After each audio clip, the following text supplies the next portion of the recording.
இப்போ நம்ம கலக்குவோம். எல்லாம் ரெடியா இருக்கா? பக்கா. கேமரா படுபக்காவா இருக்கு. மியூசிக் சோக்கா இருக்கு.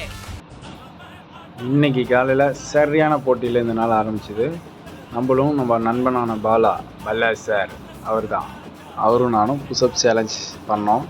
2 பேரும் மாற்றி மாற்றி அடித்தோம். ஓகே 2 பேரும் பட் கொஞ்சம் ஷாக் ரியாக்ஷனோட நம்ம இன்றைக்கி வேலையை ஸ்டார்ட் பண்ணியாச்சு. இன்றைக்கி நம்ம ஒர்க் என்ன அப்படின்னு பார்த்தோம்னா பிடபிள்யூடியில் தான், பில் சப்மிட்டேஷன் ஒர்க்கு தான். ஸோ அதுக்கு எல்லாத்தையும் எடுத்துகிட்டு டாக்குமெண்ட்லாம் எடுத்துகிட்டு கிளம்பியாச்சு. போகிற வழியில் அத்திப்பூ மாதிரி எப்போயாவது பார்க்குற அந்த பஸ்ஸு நம்ம கண்ணில் கிடச்சிது. நம்ம ஊர் மாதிரி இல்லை, இந்த ஊரில் எப்போயாவது தான் நம்ம பஸ்ஸை பார்க்க முடியும். இந்த மெயின் டிரான்ஸ்போர்ட் ஆட்டோ தான். அதை முடிச்சுட்டு அடுத்து நம்ம போகிற வழியில் பார்த்தோம்னா, நம்ம ஊரில் நிலக்கரியை படத்தில் தான் பார்த்துருக்கோம், இங்கே மட்டும் தான் நேரில் பார்க்க முடியும். இது வந்து ஒரு நிலக்கரி ஹப்புன்னே சொல்லலாம். இங்கேருந்து நமக்கு டிஸ்ட்ரிபியூட் பண்ணுறாங்க. அதை முடிச்சுட்டு அடுத்து படாவ் போயாச்சு. படாவ் அப்படின்னா என்ன அப்படின்னு பார்த்தீங்கன்னா, நம்மோகாட். இந்த பிரிட்ஜை தாண்டி அந்த பக்கம் போனோம்னா நம்மோகாட் இருக்குது. காசியில் 64 கரைங்க இருக்குது. 64 கரையில் இந்த நம்மோகாடுங்கிறது கொஞ்சம் ஸ்பெஷலான கரை.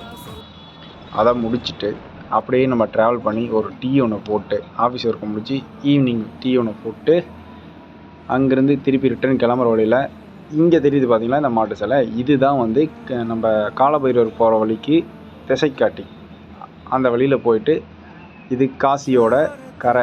அந்த தூரத்தில் லைட்டு தெரியுது, உங்களுக்கு தெரியாதுன்னு நினைக்கிறேன். அதான் காசி. பாய்.